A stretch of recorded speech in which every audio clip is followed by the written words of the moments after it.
As páginas que vão ler são de autoria daquela que foi na terra minha mãe muito querida. Minha genitora chamava-se Maria João de Deus e desencarnou nessa cidade em 29 de setembro de 1915. Filha de um lavadeiro humilde de Santa Luzia do Rio das Velhas, ela não pôde receber uma educação esmerada, mas todos os que a conheceram afirmam que os sentimentos do seu coração substituíram a cultura que lhe faltava. Quando seu bondoso espírito se comunicou por meu intermédio pela primeira vez, eu lhe pedi que me contasse as impressões iniciais da sua vida no outro mundo, recebendo a promessa de que o havia de fazer oportunamente. E há pouco tempo, ela começou a escrever por intermédio da minha mediunidade essas cartas que vão ler. Eu contava 5 anos de idade quando minha mãe desencarnou, mas mesmo assim nunca pude esquecê-la. E ultimamente, graças ao Espiritismo, ouço a sua voz, comunico-me com ela e ao seu espírito generoso devo os melhores instantes de consolo espiritual da minha vida. Aí estão, minha mãe, as tuas páginas. Elas vão ser vendidas em benefício das orfãozinhas. Deus permita que os pequeninos que sofrem recebam conforto em teu nome e que a misericórdia divina te auxilie, multiplicando as tuas luzes na vida espiritual. Pedro Leopoldo, 25 de junho de 1935, Francisco Cândido Xavier. A mensagem a seguir está no livro Cartas de uma Morta, psicografado através do médium Chico Xavier pela sua mãe, Maria João de Deus. Para mim, meu caro filho, as últimas impressões da existência terrena e os primeiros dias transcorridos depois da morte foram muito amargos e dolorosos. Quero crer que a angústia que naquele momento avassalou a minha alma originou-se da profunda mágoa que me ocasionava a separação do lar e dos afetos familiares, pois, apesar de crer na imortalidade, sempre me enchia de pavor de crer na imortalidade.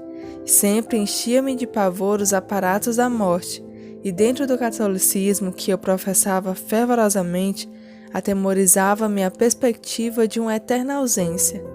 Lutei enquanto me permitiram as forças físicas contra as influências aniquiladoras do meu corpo, mas foi uma luta singular a que sustentei, como só acontece aos corações maternos quando periga a tranquilidade dos seus filhos.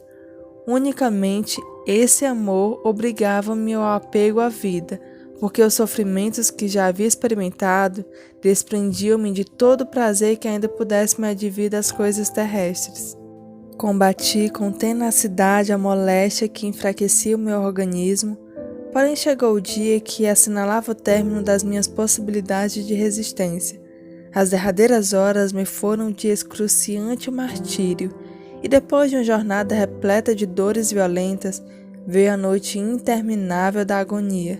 Reparava que o meu tempo no mundo se escoava dificilmente, almejando seu findar como um trabalhador sedento e faminto, ávido de repouso. O meu estado moral caracterizava-me por uma semi-inconsciência, porque o tormento corporal atuava sobre as minhas ideias, que vagavam desordenadas como se fossem violentamente expulsas do meu cérebro. Desejava orar, todavia os pensamentos não conseguiam me obedecer, dispersos pela confusão estabelecida em meu mundo interior, em virtude dos padecimentos que me percorriam os centros da atividade orgânica, e a minha vontade era semelhante a uma voz de comando, totalmente desobedecida por elementos rebeldes e indisciplinados. Hoje sei que naqueles angustiosos momentos, muitos seres se conservavam, embora intangíveis, ao meu lado, amparando-me com seus braços tutelares e compassivos, porém não os distinguia. Sentia-me sucumbir lentamente. A princípio, gemidos de sofrimento escapavam-se do meu peito torturado, compreendendo a ineficácia dos esforços que fazia para não morrer. Mas tão rude era aquela suprema tentativa de resistência que me abandonei finalmente para aquelas forças poderosas e invencíveis que me subjugavam. Amanhecia. Afigurou-se-me então alcançar uma trégua a tantos padecimentos. Parecia prestes a dormir, mas sob as mesmas impressões de dor e mal-estar, envolvia-me nas influências do sono. embora sendo presa de indescritíveis pesadelos. Ouvi tudo quanto se pronunciou ao redor do meu leito e vi a ansiedade de quantos deles se abeiravam, mas todas essas impressões eu as recebia como se estivesse mergulhada em mau sonho. Desejei falar, manifestar vontades e pensamentos, isso, porém, era impossível.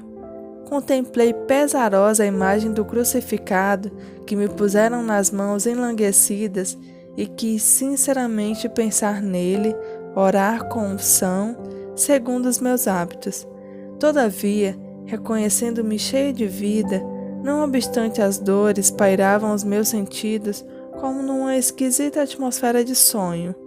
Percebi todos os carinhos que me dispensaram ao meu corpo e me foram igualmente proporcionados em vida, e ouvi as lamentações de quantos deploravam a minha ausência. Ansiava por movimentar-me sem que membro algum obedecesse aos meus impulsos, e outras vezes fazia inauditos esforços para despertar-me, fugindo de tão singular pesadelo. Afigurava-se que me cobriam de flores e sentia a carícia dos braços dos meus filhos enlaçando-me com amargurada ternura, e dizia-lhes mentalmente entre lágrimas: meus filhos, eu não morri. Aqui estou e sinto-me realmente mais forte para vos proteger e amar. Por que chorais aumentando a minha angústia? Mas tinha a boca hirta e os braços gelados para retribuir aquelas expansões de desvelado carinho.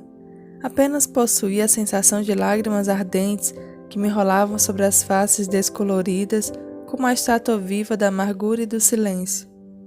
O caixão pareceu-me um novo leito, porém, quando me convenci de que me arrebatavam com ele entre os angustiosos lamentos dos que ficavam, uma impressão penosa, atroz, subjugou-me integralmente.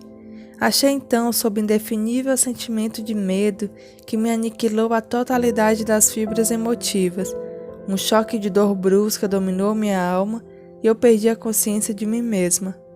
Após algum tempo, cuja duração não posso determinar, paulatinamente afigurou-se-me acordar. Contudo, a princípio achava-me envolvida no mesmo panorama de sonho, como se a memória fosse possuída de um admirável poder retrospectivo. Comecei a ver todos os quadros da minha infância e juventude, relembrando um a um os mínimos fatos da minha existência relativamente breve. Via-os esses quadros do pretérito com naturalidade, sem admiração e sem surpresa. Descerrou-se finalmente o derradeiro véu que preenchia o meu ser pensante. Senti-me sã, ativa, ágil, como se despertasse naquele instante. Ah, eu morrera! E a morte representava um grande bem, porque eu me sentia outra, trazendo as faculdades integrais, plena de favoráveis disposições para as lutas da vida. Todavia, tinha a impressão de estar só, já que ninguém respondia minhas perguntas, embora percebesse que a minha voz nada perdera de seu vigor e tonalidade. Propositalmente, procurava fazer-me vista por todos, mas uma impossibilidade perturbadora correspondia aos meus pensamentos. Refugiei-me então nas mais sinceras e fervorosas preces. Foi quando comecei a visualizar vultos sutis e ouvir vozes acariciadoras, das quais fugia amedrontada e receosa, na ilusão pueril de que me achava com o corpo físico, trânsita de medo e suscetibilidades. Chegara o dia 2 de novembro de 1915, e mais de um mês já havia se passado desde a data de minha desencarnação. Nesse dia, sob o império de grande dissabor que me adivinha naquela incompreensão, dirigi-me tristemente à igreja para orar, aproveitando a quietude da sua soledade.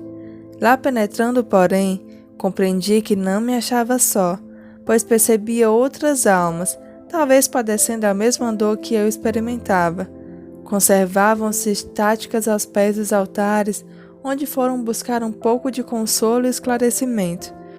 Todavia, assim que me entreguei aos arrebatamentos da prece, senti uma intraduzível vibração percorrer todas as fibras do meu ser, como se fosse sofrer uma vertigem. Afigurando-se-me invadida pela influência do sono, mas esse estado durou poucos instantes. Despertei novamente e vi-me ao lado de uma legião de seres que se achavam genuflexos como eu. Já outro, porém, era o templo no qual me encontrava. Havia um recinto amplo e majestoso, construído à base de elementos que não é possível qualificar por falta de termos equivalentes no vocabulário humano. Nesse magnificente interior não existia determinado santuário para orações, mas sim obras de arte sublime, destacando-se uma tribuna formada de uma matéria luminosa como se fosse feita de névoa evanescentes. Ouvia-se, provinda de um coro dulcíssimo de vozes meigas e cristalinas, uma prece ao Criador, repleta de harmonias e de excelsitudes. E aquele cântico melodioso era mais um ciclo de asas ou murmúrio de favões unindo as pétalas das flores. Aí, mais do que nunca, relembrei dos afetos que me ligavam ao lar, e um incoercível receio inundou meu espírito, amedrontado ante a perspectiva da separação eterna, porque, após as incertezas e as agonias da morte, eu sabia ter sido arrebatada para um local distante, ao menos que estivesse possuída de extremas alucinações. De onde provinham aquelas cadências harmoniosas de cavatina celeste que me faziam vibrar de emotividade até as lágrimas? Então, toda a minha alma chorava de amargura e alegria. Havia em meu coração um misto de saudade e de alegria inexprimíveis.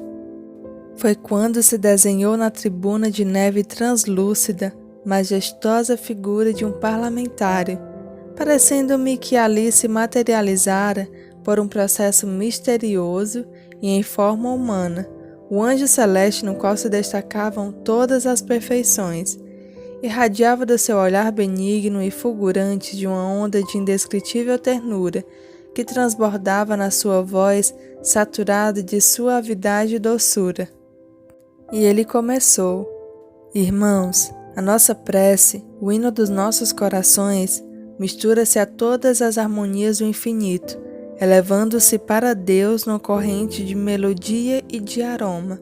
O laço que nesse momento une os nossos espíritos, misto de luzes da contextura estelar, igualmente prende todos os sistemas planetários do ilimitado, que se irmanam no amor mais sublime à sua divina causa. Vós que aqui vos encontrais, vindo das remotas plagas das sombras terrenas, possuídos de angústia e de esperança que se refletem nas lágrimas dos vossos olhos, no íntimo ainda guardais acerbas recordações da existência no exílio, como os carvões que sobrevivem no coração da terra longínqua sobre os escombros das florestas incendiadas. Constituís, por isso, a multidão de almas errantes e sofredoras, perambulando em derredor dos objetos que formaram a paisagem de vossas miragens enganadoras, porque a única vida real é a vida do espírito de posse da sua liberdade preciosa. Toda a existência terrena está calcada nos instrumentos que servem para as manifestações espirituais, e, infelizmente, a vossa excessiva dedicação a esses aparelhos viciou o nosso mundo emotivo, circunscrevendo as suas possibilidades ao ambiente terrestre, onde apenas possuis pálida réstia de luz à noite de um fraco raciocínio. Não soubestes, contudo, dentro da pequenez educacional que vos foi parcialmente ministrada, de cerrar o velário angusto que encobre o santuário infinito da vida, acomodando-vos entre as acanhadas concepções que vos foram impingidas pelas ideias religiosas a que mesquinham a grandeza do Criador do Universo, na face do orbe que vindes de abandonar. Criar um local fantástico de gozo beatífico ou de sofrimento eterno e inelutável, centralizar a vida em um globo de sombras, é somente obra da ignorância desconhecedora da onipotência e sabedoria divinas. É que a vida não palpita apenas um mundo distante, onde abandonastes as vossas derradeiras ilusões. Em toda parte ela brota triunfante, e o veículo das suas manifestações é o que se diversifica na multiplicidade dos seus planos. Os mundos são a continuidade dos outros mundos e os céus se sucedem ininterruptamente através dos espaços ilimitados. Faz-se mister que dissipais a vossa mente a roupagem dos enganos materiais, permitindo que a espiritualidade interior vibre livremente em toda a intensidade da sua divina potência.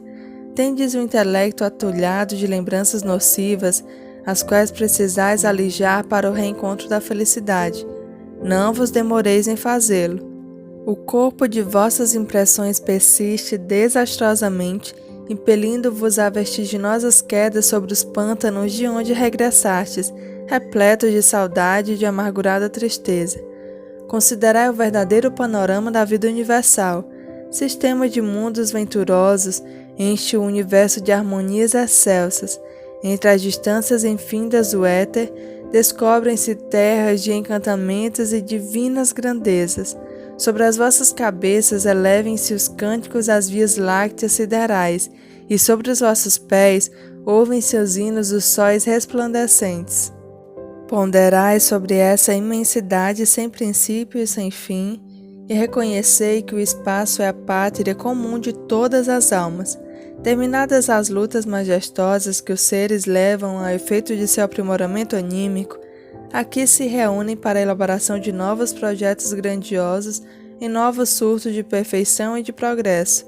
Nas existências planetárias, como a que acabais de deixar, as almas lutam e sofrem os grandes padecimentos remissores. Às vezes conhecem de perto a taça das amarguras, mergulhando no oceano das lágrimas que salvam e regeneram. Aí, nessas arenas augustas do aprendizado e da redenção, cauterizam-se feridas cancerosas, curam-se de úlceras malignas, aprimoram-se sentimentos desviados da sua pureza e crescem os empreendimentos felizes e conhece-se o grande ensinamento da felicidade, oriunda da solidariedade salvadora. Terminada a locução, pronunciada com a mais sagrada das eloquências e que, de modo geral, imperfeitamente reproduzo com os meus olhos nublados de pranto, ouvi os soluços de muitos dos circunstantes que choravam sob o império da mais forte emoção. Então oramos, acompanhando os inspirados impulsos daquele enviado celeste, que procurava incutir-nos a fé, a esperança e a resignação através de suas palavras compassivas e piedosas. Um luar indescritível projetando-se na tribuna que lhe guardava ainda a luminosa figura, banhou as nossas frontes e pude observar que a atmosfera que se impregnava de capitoso perfume. Percebi ainda que, sobre as naves encantadas do templo, profundamente caíram flores iguais às rosas terrenas, nas que se desfaziam ao tocar em nossas cabeças como taças fluídas de luminosidade e de aroma. Ah, como chorei naquele dia! Minha alma frágil se comovia sob indômita emotividade. Mas, desde aquele instante, incorporei-me à grande falange dos espíritos benignos que morejavam em suas tarefas ao lado da terra, trabalhando pelo bem dos seus semelhantes, beneficiando-se simultaneamente no mais útil dos aprendizados. Esse é um trecho do livro Carta de uma Morta, psicografado através do médium Chico Xavier. Traremos a continuação nos próximos vídeos. Lembrando que sempre recomendamos a leitura completa do livro. Deixe nos comentários o que você achou desse pequeno trecho. Muito obrigada. Deus abençoe a todos.